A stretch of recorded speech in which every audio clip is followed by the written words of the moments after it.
Bismillah, sekarang kita lihat ya. Punya apa Rumi?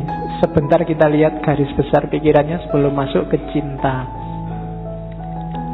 Gagasan dasarnya hampir semua sufi adalah melampaui yang lahiriah. Itu kalimat-kalimatnya Rumi. Dari fihi ma fihi itu salah satu karya Rumi yang tidak puisi, tapi bukunya agak tipis, yang ngomong tentang metafisika.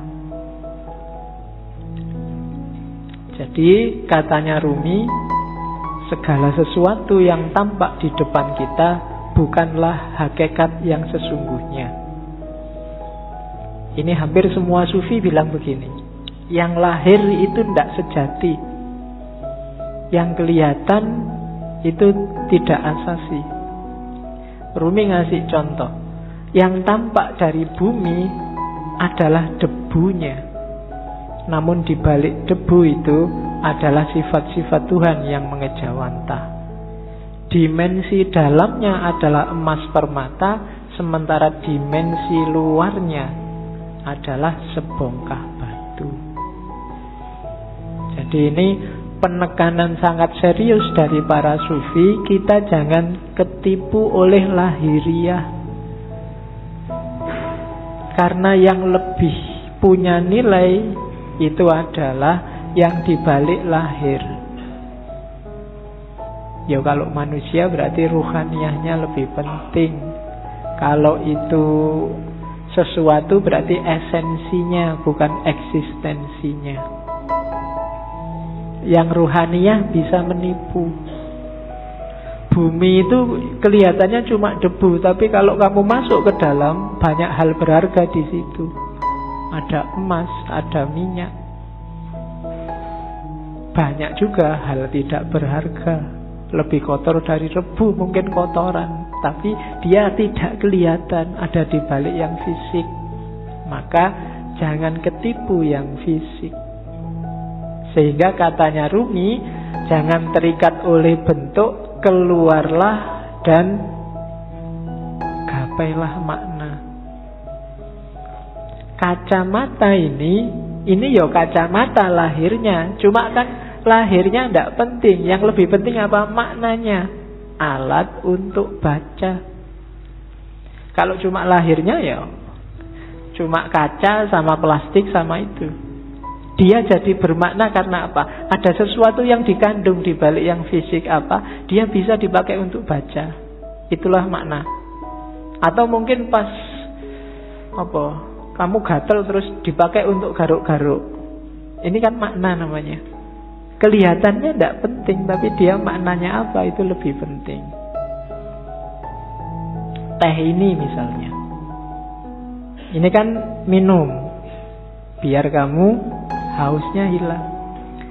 Menghilangkan haus itu makna dibalik barang yang warnanya coklat ini. Itu lebih penting. Jadi haus yang hilang itu lebih penting daripada teh yang warnanya coklat ini. Jadi bukan tehnya, kualitas apapun teh misalnya, kok tidak bisa menghilangkan haus, ya kamu tidak anggap penting, mungkin tidak kamu minum. Bismillah ya, dicoba ya menghilangkan haus benar apa. Oke. Tidak usah dijawab. Kamu nunggu aku ngomong menghilangkan haus apa enggak ya? Ya mesti wae, masuk kamu umur berapa baru paham kalau teh menghilangkan haus.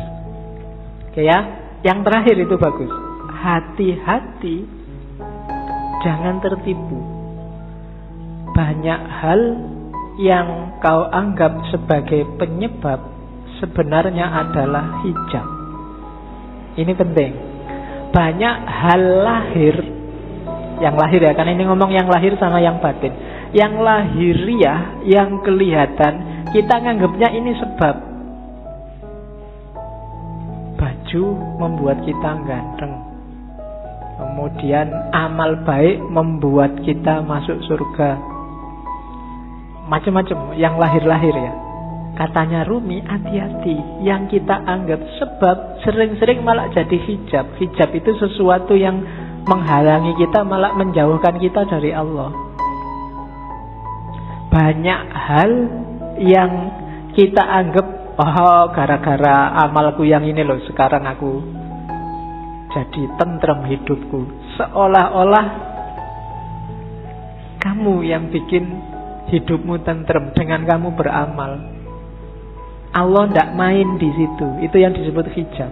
Perannya Allah kamu hilangkan. Kamu menjauh dari Allah gara-gara yang kamu anggap sebab tadi. Gara-gara amalku ini sekarang rezekiku berkali lipat. Amalmu itu kan sebab. Itu loh. Kamu nganggap dengan kamu beramal terus Allah ngasih kamu. Jadi kayak kamu bisa merentah Allah. Ini hijab kalau bahasanya Rumi. Bikin kamu malah jauh dari Allah. Seolah-olah kamu yang mengatur ceritanya, padahal bukan. Kan sering ya yang ceramah-ceramah, mari kita sedekah sekian, nanti baliknya sekian.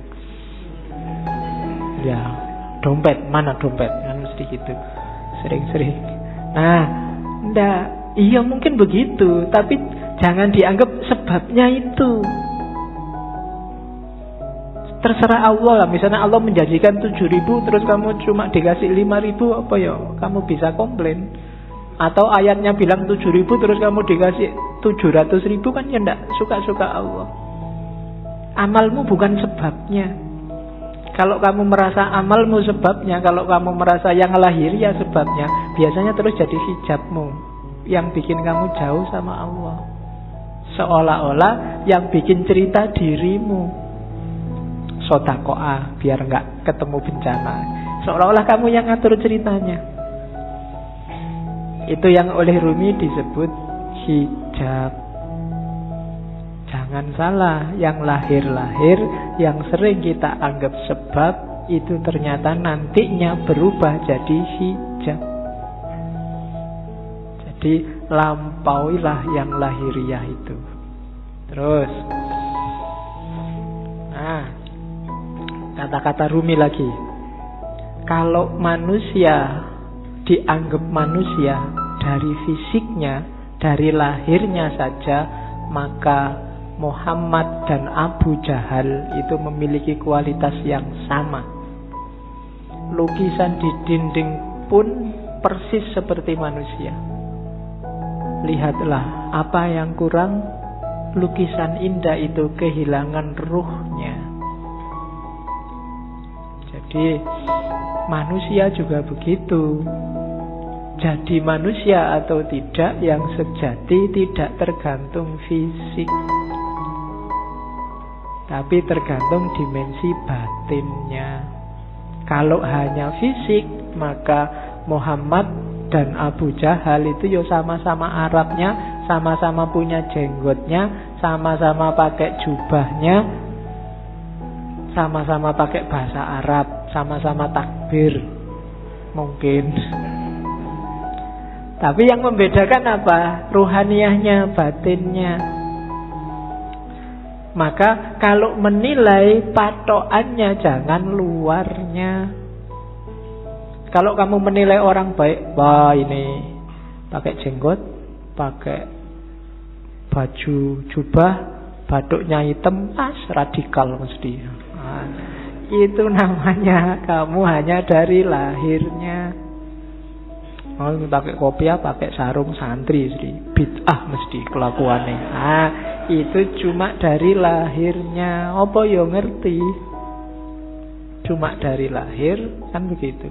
Kalau hanya kamu lihat lahirnya, mungkin yo bintang-bintang film itu yo harusnya sangat berkualitas. Superhero atau main jadi wali, kan ada yang jadi kiai itu kalau cuma lahirnya loh ya. Oke, jadi ndak lampaui yang lahir, jangan ketipu oleh yang lahiriah. Banyak orang tertipu di situ. Jadi katanya Rumi, duhai saudara, engkau adalah apa yang kau rasakan dalam pikiranmu. Selain itu hanya tulang dan daging. Kalau kau anggap dirimu bunga, maka engkau adalah taman bunga. Kalau kau anggap dirimu semak berduri, maka engkau hanyalah bahan bakar perapian. Itu maksudnya Rumi. Ayo kita garap wilayah batin kita. Kamu nganggap dirimu hari ini apa? Sebagai manusia, jangan berhenti di kulit dan daging. Jangan sibuk mikir, aku sudah ganteng apa belum ya?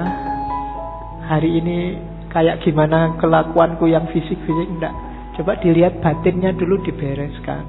Kalau yang dalam sudah beres, keluarnya pasti bagus. Itu maunya Rumi. Kalau dalamnya masih belum beres, ya susah. Jadi lampaui dulu yang lahir. Oke. Bahkan banyak amalan-amalan ibadah lahir di banyak hadis jadi tidak bernilai ketika batinnya tidak ikut. Kan banyak itu kan. Kam min so'imin, berapa banyak orang puasa hanya dapat lapar dan haus. Berapa banyak orang sholat hanya dapat capek fisiknya saja, dan seterusnya. Itu berarti apa? Kualitas lahirnya beres, tapi kualitas batinnya belum. Puasa, tapi tidak ada menahan dirinya. Kan itu yang di hadis itu maksudnya. Ya bener, nggak makan, nggak minum dari pagi sampai maghrib, tapi aspek menahan dirinya nggak ada. Misalnya sejak pagi sampai maghrib nonton TV terus, jalan-jalan di mall, matanya masih ke kiri ke kanan. Itu kan tidak ada aspek menahan dirinya, maka dapatnya cuma lapar dan haus. Sholat juga begitu. Sholatnya di sini tapi pikirannya di komputer, pikirannya di HP, ada suara tweet-tweet, ada SMS ini mesti ada. Jadi fisikmu ada di sini tapi pikiranmu di sana. Sholatmu tidak ada ruhnya. Bilang Allahu Akbar tapi otomatis kayak robot. Baca Fatihah tapi Fatihahnya tidak hadir dalam dirimu. Itu persis kayak HP-mu yang bisa ngaji, tidak ada ruhnya. Ya, mungkin dulu pernah tak ceritain ya, ada yang tanya pada saya, Pak, HP yang bisa ngaji itu kalau dibawa ke WC kira-kira boleh tidak Pak? Kan itu Quran. Jawabannya susah. Ada kiai ulama Arab yang jawab boleh. Kenapa? Asal di WC nggak disetel ngajinya. Nggak kamu sambil di WC terus ngaji bismillah, nggak boleh. Tapi kalau ada aja dalam HP tidak apa-apa. Analoginya apa? Pikiranmu. Kamu hafal Fatihah enggak? Hafal. Berarti di kepalamu ada Fatihahnya. Wong hafal. Kalau kamu masuk WC, masuk hafalannya mau dibuang kan enggak? Berarti tulisannya ada, hafalannya aja, masuk WC asal enggak kamu bunyikan waktu di dalam WC. Nah, itu HP-nya saja itu kan enggak ada ruhnya. Jadi kalau kamu ngaji, kalau kamu sholat, ketika jiwamu nggak hadir, batinmu nggak hadir, ya cuma dapat wadahnya saja, nggak ada isinya. Bahkan mungkin lebih bagus HP-mu, tartilnya jelas. Iya, kalau kamu ngaji dewe kan masih pelekak-pelekuk. Nah, jadi rumus pertama katanya Rumi, yuk dilampaui yang lahiriah. Jangan berhenti hanya sudah bisa melakukan amal-amal lahir. Dibereskan dulu yang batin.